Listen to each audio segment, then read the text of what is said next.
I'm just feeling delighted for today's video because I haven't done a DIY in a hot minute. As you may have noticed, I have a mini gallery wall forming behind me. In the morning hours, it is beautifully illuminated and it is so radiant. Except for one thing, my light switch plate. And then I got a bright idea to do a DIY. Okay, enough with the light puns for now.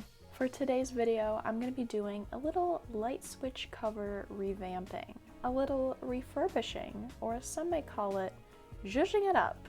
I've been meaning to do this for a while now because though I do adore the color pink, it's just not the vibe anymore. Long story short, I plan on making this into a very whimsical, super serene, totally fabulous, and absolutely wonderful light switch cover. So if that ignites your interest, then stay tuned. And on a much more serious note, I am urging you to visit the links in my bio to learn more about the ethnic cleansing and genocide that is currently happening in Palestine, Sudan, and East Turkestan, as well as the modern day slavery and child labor that is currently happening in the Congo, which is known to have more cobalt mining reserves than the rest of the planet combined. Please continue to educate yourself, use your privilege, and use your platform. And now, let's get into our regularly scheduled programming. She's flipped up with these horrible DIYs. She's turning these flimsy flops into fierce fixes.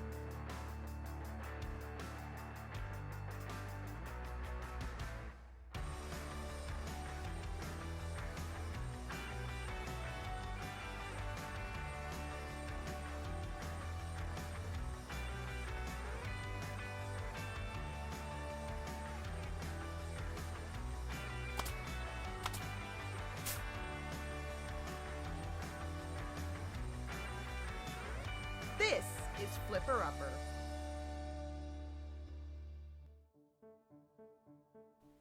I began by removing the switch cover, and of course I had some help from Olive. She decided to help by lubing up the screws with her mucus, so thank you, baby.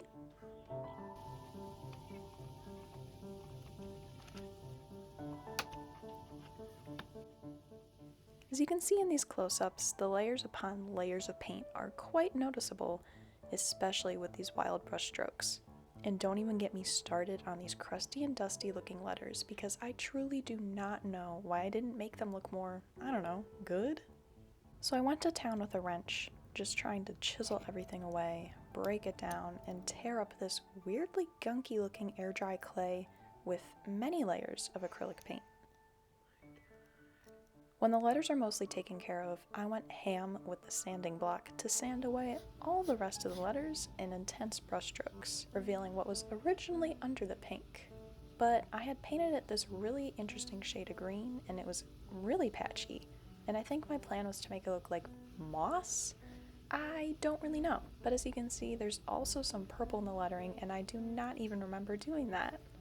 I come up with 3 super duper fabulous ideas, and I'm actually in love with all of them, so I will probably end up making all 3 eventually. But for now, my very favorite design and favorite tree is the birch design. I've always loved how stunning these trees are. They're so dainty, so gorgeous, so lovely, and so beautiful. After cleaning up my dust, it was finally time to get to painting, and I'm really glad that I made these little mushrooms out of clay a while back, because I will certainly be keeping those. To add more depth and detail to the little shrooms, I decided to take motivation from my ceramic days, an inspiration from this lovely little ceramic mushroom. The artist decided to add a deep brown glaze with the detailing of the mushroom stem, and because I will be working with solely acrylic paint today, I did a little trick to mimic a glazed look. Just watered down the paint. I'm not one to measure, and I just eyeball it every single time, but I'd say it's about half water and half acrylic paint to get this almost watercolor kind of look, and this is the simplest way to add dimension. Once the mushrooms had dried, it was time to move on to the cover itself. Though there was some pink left behind, I wanted to add a watered down acrylic wash of brown to add more of a rust tone that will pop from underneath the rest of the paint. From there, I slowly began building up the tiny notches that you see in birch tree bark.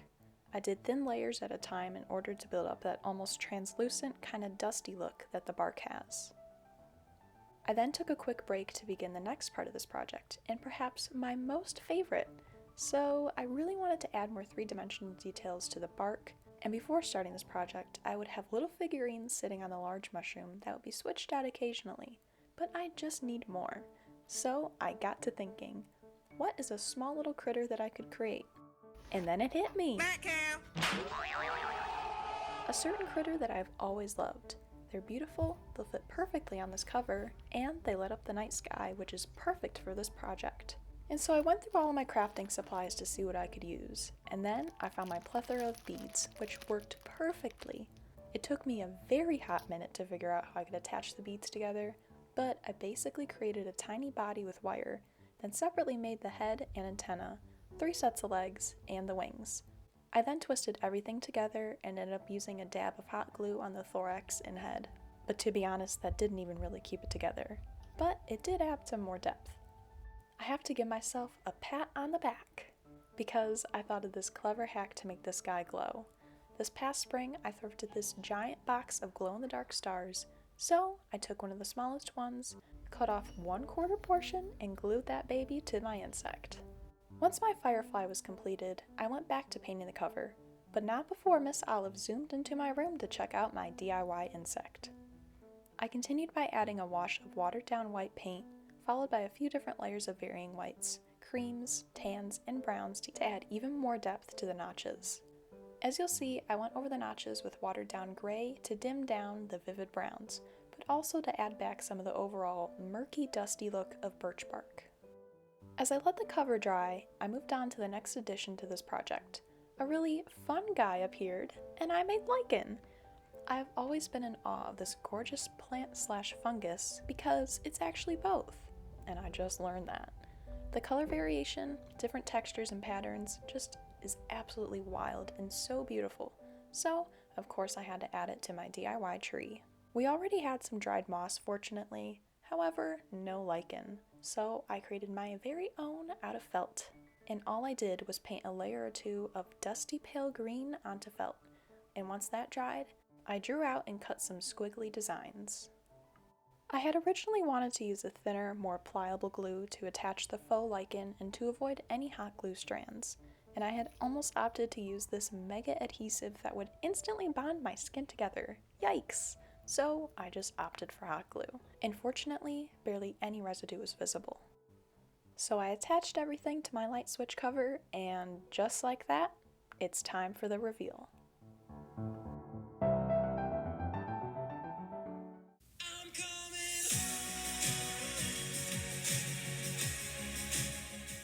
All right, you can come on in and take a look at your new light switch cover.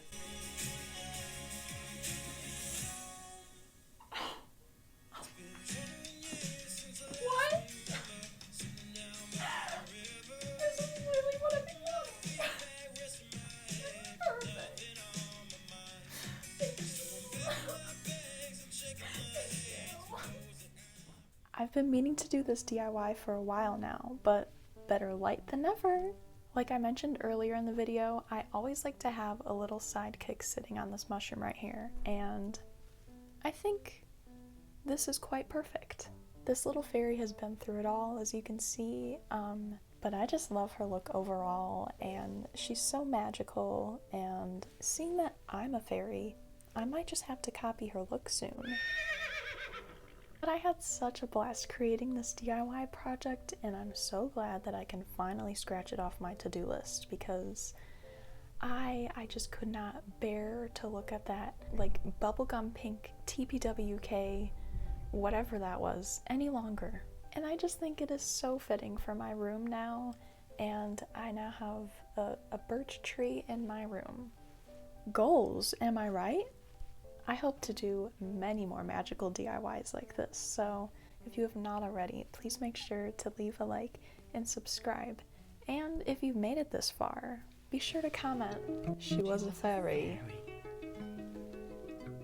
Before you go, I urge you to visit the links in my bio, and remember to be kind to yourself, be kind to others, and be kind to the earth, and be kind to fairies.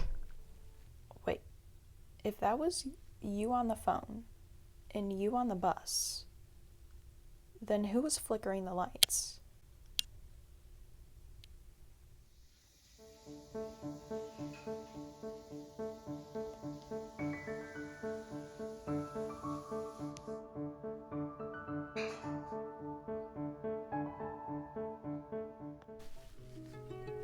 She was a fairy,